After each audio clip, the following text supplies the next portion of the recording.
Bueno, quiero agradecer mucho al espacio de las jornadas Pulanzas para poder participar el día de hoy con ustedes. Esto es un trabajo que estoy iniciando, aunque le hemos dado continuidad a partir de un seminario que tuvimos acá en México con un grupo de académicos y militantes del Movimiento de Regeneración Nacional en la Ciudad de México. Y mi intención en esta ocasión es un rato, le cambié el título ahí porque ahí releyendo y descubriendo y buscando, me parecía que hay una conexión sugerente en términos de las referencias teóricas que Pulanzas evoca, que pues evidentemente convocan tanto a la figura de Lenin, quizá con mucha centralidad en poder político y que va perdiendo fuerza con el desarrollo de su propia obra, hasta llegar a algún momento más crítico incluso, ¿no? de cuestionamiento, de evaluación menos festiva de la obra del teórico revolucionario. Y la presencia de Weber, que cada vez me parece más significativa en algunos elementos, eso no estaba incluido en el título, pero en el desarrollo de la presentación que les quiero compartir el día de hoy me parece importante. Entonces, si podemos pasar a la siguiente, compañero, te agradecería. Son 3 momentos los que yo estoy ubicando como referencias a Lenin, al menos 3 que a mí me parecen muy significativos con respecto a la figura de Lenin. La primera sería, no sé si sea la primera en términos cronológicos o textuales, mejor dicho, de aparición en el texto, pero sí me parece la primera lógica, lógicamente política, o en la lógica política del argumento de Pulanzas, que es el término de coyuntura. Entonces, me parece que ahí, frente a otras acepciones, por ejemplo la de acontecimiento, me parece mucho más poderosa la lógica de la temporalidad política que Pulanzas está manejando, como ya dijo Jacinta, el punto ahí de la crisis y del mecanismo de la condensación de algunos elementos que dan como resultado un tipo de crisis o diversos tipos de crisis, me parece el punto esencial, ¿no? Entonces, la primera cita refiere a esto, porque el tema con Lenin en Pulanzas, que desde mi punto de vista tiene 3 momentos, este será el primero. O sea, ubicar ese momento de condensación, porque la coyuntura es el momento de intervención política, y es el momento de intervención política porque se están fusionando las contradicciones, están siendo coetáneas, aunque en la cotidianidad quizá no lo sean, están operando de manera no coetánea. En el momento de la coyuntura sí están conviviendo, están incluso afectándose las unas a las otras, ¿no? Usando aquí quizá ese otro autor que deberíamos de rastrear en la argumentación pulanciana, como lo ha traído Jacinta, que es Spinoza, ¿no? O sea, ahí hay un afecto, ¿no? Una afectación, no solo el afecto en el sentido que ya lo dijo, sino en el sentido de que se están contagiando, ¿no? Algunos elementos. Entonces, yo creo que Pulanzas primero te salva del apoliticismo de este momento del instantáneo, del acontecimiento, de la pura ruptura, y te señala más bien el amalgamiento de fuerzas y tendencias y contradicciones que están operando en un momento específico, en un tiempo específico, que es el tiempo de la intervención política, que no es otro que la coyuntura. Entonces, el primer punto, o según yo, la puerta de entrada de Lenin es la definición del tiempo de la política como una coyuntura. Bueno, pasamos a la siguiente, por favor. La siguiente cita refleja el segundo momento, ¿no? Que me parece, muchas gracias, que me parece esencial, que no solamente corresponde al hecho de manifestar ese tiempo político, ese tiempo de intervención, sino además qué tipo de intervención, ¿no? La calificación, la cualidad que tendría la activación de las fuerzas políticos sociales en la coyuntura, ¿no? Y ahí Lenin le sirve, aquí solo traigo la cita, digamos, que sintetiza, que finaliza que cierra el argumento, pero Lenin sirve para pensar en el ámbito de la intervención política las dos grandes tendencias, que el marxismo del siglo XX, que quizá el del siglo XXI ya no tanto, ve que son la de la lucha económica y la lucha política y la diferenciación, a la diferencia y relación entre lucha económica y lucha política, ¿no? Creo que ahí hay todo un argumento que tendríamos que retrabajar en las condiciones, digamos, una vez establecido primero el nuevo orden mundial del neoliberalismo y ahora el nuevo orden mundial que se avisora, ¿no? ¿Cuál es el vínculo entre lucha económica y lucha política en el sentido de momentos diferenciados, no siempre escindidos, pero que cada vez parecen, al menos en algunos contextos, esto también es importante decirlo, aparecen cada vez más distanciados, ¿no? Es decir, cada vez la lucha económica es menos lucha política, ¿no? Solo en momentos verdaderamente digamos, extraños, ¿no? La lucha política y se vuelve también una lucha económica, ¿no? Entonces, si nos damos cuenta, el Lenin que está operando en Pulanzas abre con el tema de la temporalidad política, luego va a la especificidad, digamos, de las formas de operar de la intervención. Ya en esa coyuntura, digamos, uno puede en la cotidianidad apelar a lo económico, pero en realidad solo hay momentos específicos donde la lucha económica tiene una posibilidad real de concretarse, y el elemento de la lucha política, ¿no? Y ese es el siguiente paso que quiero dar, que me parece es el tercero. Si podemos pasar a la siguiente, por favor.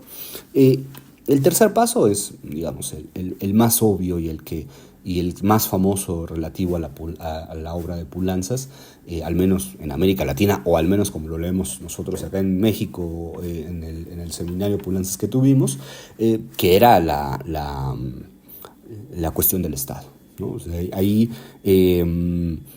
ya está anunciado un poco la idea de la condensación. Estamos en poder político, no estamos en Estado, poder y socialismo. Y me parece la conclusión, no sé si lógica, pero sí la conclusión necesaria que Pulanzas da al abrir con el Lenin que piensa la coyuntura. Evidentemente está pensando en el Lenin de 1917, está retomando la obra de Lenin en su siempre tensa relación entre lucha política o economicismo o lucha política. Digamos que eso está tenso en la obra de Lenin, no se resuelve de manera tan sencilla como Pulanzas lo presenta, sino que atraviesa toda la disputa, particularmente de las obras de Lenin entre los primeros años del siglo XX, ¿no? Muy claramente ahí quiénes son los amigos del pueblo y el qué hacer están en una tensión justamente en este elemento. Y finalmente el Estado. Y este sí es un Lenin mucho más original. El Lenin que Pulanzas presenta es un Lenin mucho más original, que al tiempo reconoce la condición de la coyuntura y de la intervención política y saca una conclusión que no es tan clara en Lenin, ¿no? Si uno va directamente a la obra del revolucionario, va a encontrar una mayor dificultad para sacar esta conclusión. Pulanzas lo hace muy claramente cuando insiste, ¿no? Que el Estado es para Lenin la condensación de las contradicciones. Después cambiará un poco esa definición, pero ya está anunciada ahí. Y lo más importante de todo, sin embargo, es la segunda cita, donde Pulanzas dice que el Estado se le presenta a Lenin como el lugar de desciframiento de la unidad de las estructuras, como el lugar en que puede extraerse el conocimiento de la unidad, ¿no? Esto me parece muy importante, ¿no? Es decir, solamente se puede conocer en la unidad, aparentemente, y solamente esta se puede conocer en el momento en el que el Estado efectivamente condensa las contradicciones, pero ese no es todo momento. O sea, ese es un momento muy específico que es la coyuntura. Entonces, creo que ahí hay un cierre entre este trípode, este triángulo, ¿no? de elementos. Entonces, hasta aquí más o menos estoy siguiendo desarrollando las indicaciones que el propio Pulanzas da a propósito de Lenin, y quisiera dedicar los últimos minutos de la presentación no es una obviedad para quien lee el texto, a lo mejor con mayor detenimiento, no lo era para mí, hasta hace muy poco en realidad, que es el lugar de la presencia de Weber, ¿no? Y me parece que ahí Lenin y Weber le dan un realismo político, le quitan la ingenuidad típica del historicismo y de las filosofías de la historia que operan en muchas corrientes del marxismo, que bueno, está expresada en la noción de la garantía, ¿no? según el lenguaje althuseriano, de bueno, al final no importa que perdamos, vamos a ganar, ¿no? Y siempre hay una garantía, está el gran sujeto cognoscente que es el proletariado y todas estas figuras tan clásicas y que han sido tan caras para la perspectiva marxista, socialista, ¿no? Y ahí me parece muy interesante la manera en que Poulantzas distingue o abreva de la obra de Max Weber. Entonces, para cerrar en estos últimos 5 minutos, la siguiente cita justamente me parece significativa, ¿no? Digamos, Weber, Poulantzas critica y discute con Weber, señala que es el gran interlocutor de la teoría política marxista después de Lenin, que ha discutido con el marxismo, ¿no? Este personaje o la obra de este personaje. Y ahí, si pasamos a la siguiente, por favor, sí. Ahí cuando asume, ¿no? Que Lenin, la importancia que Lenin le daba a la función técnico-económica del Estado, ¿no?